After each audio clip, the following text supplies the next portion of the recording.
Marilah kita berdoa. Puji dan syukur kami ucapkan kepadamu Tuhan, karena pada pagi hari ini kami berkumpul di rumah ini untuk memuji dan memuliakan nama-Mu. Sebentar lagi kami akan mendengarkan sebagian dari isi firman. Kiranya Engkau bukalah pintu dan hati kami untuk bisa menerima setiap firman yang akan Kau sampaikan kepada kami. Terpujilah nama-Mu hari ini esok kekal sampai selama-lamanya. Amin. Shalom Bapak Ibu serta saudara-saudari yang terkasih di dalam nama Tuhan Yesus Kristus. Di hari Minggu yang sangat cerah ini saya akan membawakan firman Tuhan yang tertulis di dalam 1 Petrus 3 ayat yang ke-13 sampai ayatnya yang ke-22. Demikianlah bunyi firman Tuhan. Menderita dengan sabar, dan siapakah yang akan berbuat jahat terhadap kamu jika kamu rajin berbuat baik? Tapi sekalipun kamu harus menderita juga karena kebenaran, kamu akan berbahagia. Sebab itu janganlah kamu takuti apa yang mereka takuti, dan janganlah gentar. Tetapi kuduskanlah Kristus di dalam hatimu sebagai Tuhan, dan siap sedialah pada segala waktu untuk memberi pertanggungan jawab kepada tiap-tiap orang yang meminta pertanggungan jawab dari kamu tentang pengharapan yang ada padamu.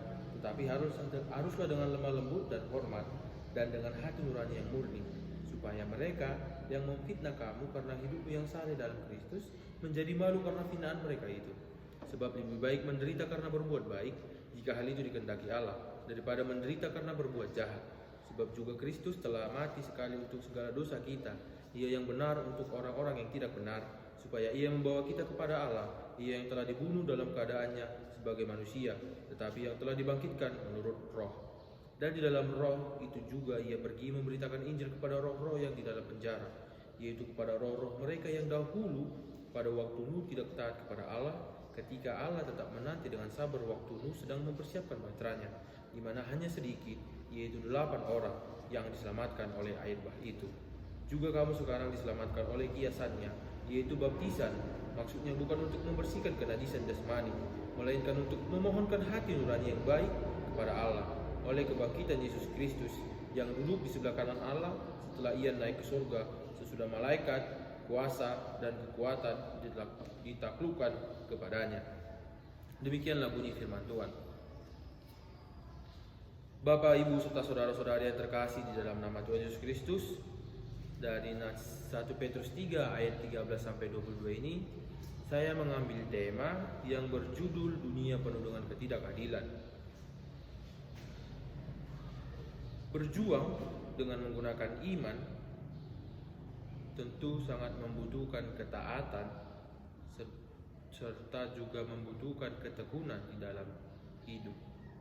Tetapi kita juga harus bisa dan harus sadar kalau kehidupan kita ini memiliki banyak rintangan, pencobaan, dan tantangan. Karena dunia kita ini memiliki kesukaran dan kesakitan. Maka dari itu ketika kita memilih hidup bersama Yesus, ketika kita memilih untuk berjalan bersama-sama dengan Yesus, kita harus benar-benar siap, kita harus benar-benar bersedia untuk dicaci, dimaki, dihina, dihianati, ditolak, atau bahkan diludahi. Bapak dan Ibu serta saudara-saudari yang terkasih di dalam nama Tuhan Yesus Kristus, konsep menderita karena kebenaran berita Injil Kristus merupakan salah satu dasar untuk kita bisa menerima kebahagiaan yang sejati. Karena ketika kita berbicara tentang penderitaan di dalam gereja tentunya, ini bukan suatu hal yang baru yang dialami oleh gereja. Karena sejarah perjalanan kekristenan itu diwarnai dengan tumpah darah oleh para martir yang berdiri tegar dan bisa mempertahankan iman mereka kepada Yesus Kristus, serta juga kesaksian-kesaksian yang telah mereka perbuat pada zaman mereka tersebut. Dan itu sangat menginspirasi setiap gereja untuk tetap berdiri teguh sambil menghadapi berbagai tantangan zaman yang sewaktu-waktu bisa saja datang menghampiri kita semua. Nah, Bapak dan Ibu serta saudara-saudari yang terkasih dalam nama Tuhan, ada peribahasa Indonesia yang cukup dikenal, berbunyi seperti ini. Malang tak dapat ditolak, mujur tak dapat diraih. Maksud dari peribahasa ini adalah nasib buruk tidak dapat kita hindari dan nasib baik juga tidak dapat kita cari. Nah, atau bisa juga kita katakan nasib buruk kita itu atau hari sial kita itu tidak terdapat di kalender, dan nasib baik kita juga itu tidak dapat di kalender. Jadi tidak ada dikatakan di kalender hari ini kau akan mendapatkan hari sial. Tanggal segini kau akan mendapatkan hari sial, tanggal segini kau akan mendapatkan tanggal segini kau akan mendapatkan hari bahagia begitu, atau hari yang baik. Tidak ada. Nah, karena kehidupan yang ada pada kita saat ini, yang kita jalani saat ini, semuanya itu adalah rahasia Tuhan. Kemalangan atau keuntungan juga bisa datang secara tiba-tiba tanpa kita sadari. Kita tahu bahwa penderitaan di dalam hal ini bisa berasal dari 3 hal.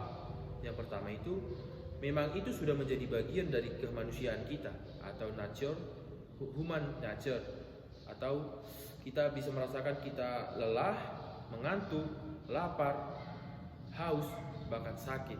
Nah, yang kedua itu adalah penderitaan yang kita lakukan karena perbuatan dan ulah kita sendiri. Ini sangat sering sekali terjadi, apalagi terkhususnya bagi pemuda-pemudi di zaman milenial ini, di mana ada yang boros dan keuangan lebih besar pasak daripada tiang. Maka suatu saat dia pasti akan menderita karena dia kelilit hutang misalnya, karena dia pengen beli sesuatu barang di toko-toko online. Terus dia tidak memikirkan untuk kedepannya apa yang dibutuhkan apa, sehingga dia menderita karena dia sudah tidak memiliki uang lagi, sehingga pada akhirnya dia harus menghutang kepada teman atau kepada saudara atau kepada bank juga atau kepada pinjaman online. Nah, yang ketiga itu adalah ketika seseorang tidak mau beraktivitas atau tidak mau berolahraga, tetapi makan dengan sangat banyak dengan cara yang tidak sehat. Maka jangan terkejut nanti kalau dia itu terkena penyakit, atau bisa kita katakan terkena serangan jantung, stroke, atau bahkan sampai meninggal. Karena semua itu ada sebab dan akibat. Nah, Bapak dan Ibu serta saudara-saudara yang terkasih dalam nama Tuhan Yesus Kristus, ada sebuah ilustrasi tentang tukang cukur dan penginjil. Nah, jadi pada suatu hari tukang cukur dan penginjil ini mereka berjalan mengelilingi suatu lorong. Mereka berjalan di suatu lorong yang kumuh, dan di suatu momen itu tukang cukur ini melihat ada seseorang yang sangat kumuh, yang sangat kotor begitu, atau yang sangat miskin. Karena kan kita lihat, karena tadi kan saya katakan di lorong yang kumuh, berarti kita bisa bayangkan lorong yang kumuh itu sempit, kecil, jorok, bau, kotor, ya. Nah, di sini tukang cukur tadi berkata kepada penginjil, "Lihatlah, ini sebabnya saya tidak dapat percaya kepada Tuhan yang penuh kasih. Jika Tuhan itu baik, sebagaimana yang engkau katakan, Ia tidak akan membiarkan semua ketidakadilan ini terjadi, seperti kemiskinan, penyakit. Tidak, saya tidak percaya kalau Tuhan mengizinkan semua ini terjadi. Nah, mengapa dunia berperilaku tidak adil kepada mereka atau kepada orang-orang kumuh seperti ini?" Penginjil itu hanya diam dan dia tidak berkata apa-apa. Sampai di satu momen mereka bertemu dengan seorang yang kumuh, rambutnya panjang, jenggotnya panjang, tidak beraturan, jorok dan bau. Nah, kemudian penginjil ini berkata kepadanya, "Anda tidak bisa menjadi seorang tukang cukur yang baik kalau Anda membiarkan orang seperti ini hidup dengan rambut dan jenggot yang tak terurus." Di sini dia merasa tersinggung. Jadi, "Mengapa kau menyalahkan aku atas keadaan orang ini? Dia yang tidak mau datang kepadaku. Aku bisa saja merubahnya, aku bisa saja membuatnya menjadi terlihat lebih tampan, tetapi dia tidak mau datang kepadaku." Dan kembali penginjil ini berkata kepada tukang cukur tadi, "Karena itu jangan pernah menyalahkan Tuhan karena membiarkan orang yang hidup dalam ketidakadilan. Itu terjadi karena mereka tidak mau mendekatkan diri mereka kepada Tuhan. Itulah alasan mengapa orang-orang ini semua tidak mendapat ketidakadilan, adalah karena mereka menolak Tuhan, menolak Dia yang telah mati untuk menyelamatkan mereka semua." Nah, Bapak dan Ibu saudara-saudara yang terkasih di dalam nama Yesus Kristus, memang sangat mudah bagi kita menerima suatu hukuman atas apa yang telah kita perbuat, atas kesalahan yang telah kita perbuat. Tetapi kita pasti tidak akan menerima hukuman tentang atau hukuman yang tidak sama sekali kita lakukan, atau kita menerima hukuman atas perbuatan yang sama sekali tidak kita lakukan. Pasti kita akan memberontak, kita akan melawan, kita akan berusaha untuk menolak sekeras mungkin.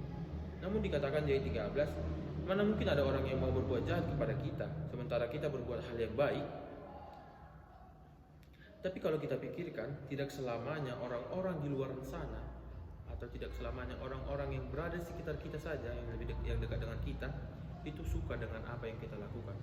Biarpun kita sudah melakukan perbuatan yang baik, pasti akan ada celah mereka untuk menjatuhkan kita. Namun juga ada yang perlu kita pahami bahwa dunia ini memiliki ketidakadilan. Seperti tema tadi, dunia ini memiliki banyak kecurangan dan dunia ini tidak sesederhana itu. Maka dari itu akan ada nanti waktunya, akan ada nanti saatnya, akan ada nanti momennya. Allah akan mengizinkan hal itu terjadi bagi kita semua. Ada contoh yang bisa kita pahami. Yang pertama itu di pekerjaan. Pasti ada banyak orang yang akan menjatuhkan kita, atau bisa saja kita dijebak dengan cara yang licik, seolah-olah permasalahan itu terjadi karena ulah kita sendiri, sehingga manajer akan menegur kita dan memberikan skor atau sanksi, atau bahkan bisa saja kita dicat. Nah, tetapi di dalam ketidakadilan ini firman Tuhan berkata seperti ini: sekalipun kamu harus menderita karena kebenaran, kamu harus tetap berbahagia. Berbahagia maksudnya itu karena kita tahu bahwa kita melakukan yang benar, atau dalam artian kita akan lebih malu menanggung hukuman atas kesalahan yang kita perbuat.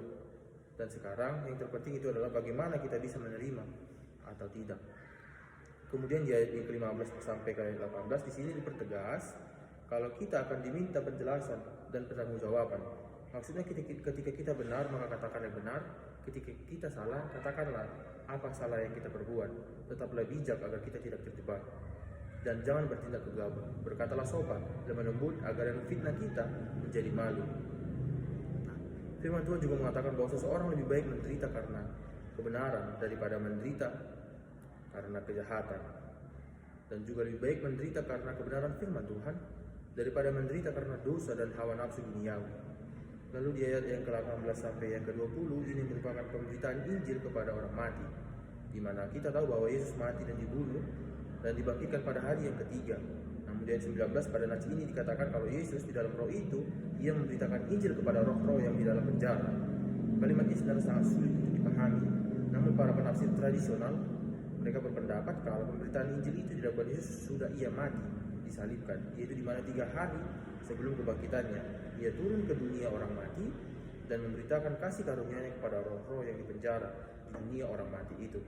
Di ayat 20 dikatakan bahwa roh Yesus khusus pergi untuk memberitakan kepada mereka yang tertawan di dalam dosa pada zaman Nuh, yakni pada saat itu yang diselamatkan hanya 8 orang saja, dan untuk itu mereka tetap menanti dengan sabar. Bapak dan Ibu serta saudara-saudari yang terkasih di dalam Yesus Kristus, kita masuk di poin terakhir di mana di dalam ayat 21 dan ayat 22 ini ingin menyampaikan kepada kita bahwa keselamatan itu berkat hati nurani yang baik. Rasul Petrus berkata bahwa Nuh diselamatkan oleh air bah itu merupakan simbol baptisan. Maka bagi kita semua orang yang percaya itu merupakan simbol atau salah satu cara menyelamatkan kita. Pengertiannya melalui baptisan kita mengungkapkan pertobatan kita dan komitmen hidup yang baru. Sekaligus iman kita bersandar kepada Kristus yang kita jadikan sebagai juru selamat dan gembala hidup kita. Lewat firman Tuhan ini kita kembali datang sebagai orang yang percaya, serta ditegaskan bahwa akan ada kalanya kita akan mengalami penderitaan karena kebenaran Kristus. Maka dari itu juga kita harus waspada atas penderitaan yang disebabkan oleh kebodohan kita atau oleh kelalaian kita. Kuncinya adalah berperilaku baiklah, karena itu akan berbuah baik. Dan jangan pernah melihat hal baik yang kamu lakukan itu, yang saudara lakukan itu adalah sebuah beban bagi kehidupan saudara-saudari sekalian. Penderitaan demi kebenaran Kristus merupakan jalan kita menuju kemenangan, di mana Yesus dengan segala kuasanya sudah terbukti mengasihi semua orang, baik yang hidup dan yang mati.